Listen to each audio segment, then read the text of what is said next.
Dahil sundan na natin ang tanong. Sundan na natin agad. Saan? Saan ang unang gig mo? Ayan. Unang gig ko? Ano siya? Like, from studying mathematics in college to being a musician. Backstory. Bigyan mo kami ng backstory. Oo, interested kami Yung doon. pinakauna kong gig na naalala ko na ako lang talaga is gig siya, parang, alam niyo sa mga food park, yung mga nagsasession. Yun ako, ganyan ako dati. 3 hours at a time. Yung mga nagbabasking, Oo, ganyan. Tapos yung magsusulat ka ng request mo sa tissue, bigyan mo ng 50, ganyan. May tip. Ganon, yun. Baka pwede mong ikwento kung saan mismo. Ako ang pangalan niya Wood Park, sa Marikina siya dati. Sarado na kasi siya ngayon. Okay. Pero siya, mga 2019, 2018, doon ako nagsimula. So, nung college ako, nung high school kasi, meron akong banda, sumasali kami sa Battle of the Bands, ganyan. So, saya namin, enjoy lang. Pero nung college, hiwa-hiwalay na kami na school. Ako parang, gusto ko pa rin ituloy yung music. Kahit na hobby-hobby lang, patugtog-tugtog lang. So, tumutugtog ako sa mga open mic, sa mga food park, sa mga busking. Yun yung yun yung naging after school. Yan, may dala akong gitara. Tapos yung gitara ko pa, ang tawag doon, mga travel size guitars. Mas maliit siya sa ganitong gitara. Pero, mas magaan siya. Tapos so, nadadala ko siya sa mga jeep, ganyan, sa mga tricycle, sa mga angkas. Ganon. So, doon sa nung time na yun, palipat-lipat lang ako ng mga gig. So, yun yung pinakauna ko. Naka-book ako ng regular na feeling ko every Thursday ata yun. Every Thursday, tumutugtog ako sa food park na yun.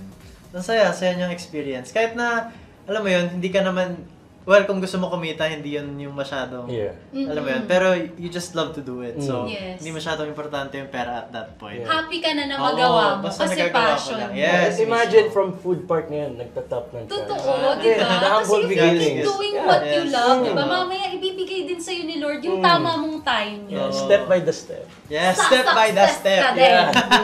Pero bilang math major, di ba? Yeah. Na-apply mo ba ang math principle sa pagsusulat ng kanta?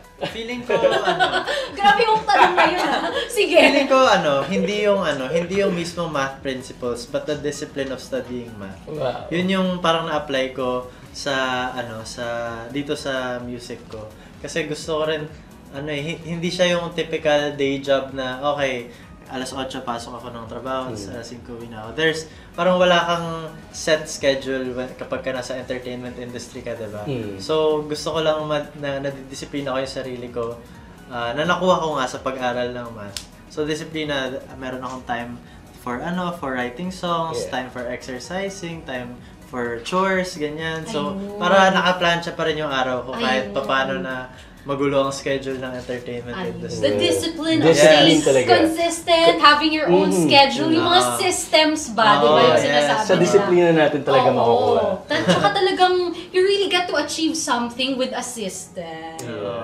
Daming alam! Pero ito na nga, pumunta na tayo sa ating next question. Kailan mo naisulat ang unang kanta mo? O natatandaan mo pa ba, Ami? Ilan ba yung songs na in total, including yung mga hindi mo na-release, ganyan? Siguro hindi ako sobrang dami magsulat pero parang ma-focus kasi ako sa isang kanta kapag so gusto ko medyo perfecto. So, feeling ko feeling ko wala pang wala pang 50, ganun. So, medyo konti lang din. I mean, meron akong mga kilala, mga 200 plus na yung nasulat nila, ganyan. So, ako yung first ever song na nasulat ko, na-release ko siya actually. Nasa Spotify ko siya. Ang title niya, You Make It Right. And lang siya, nirecord ko lang siya sa sala namin, gano'n. And ayun, parang doon nag-aral lang din ako. Independent pa kasi ako noon.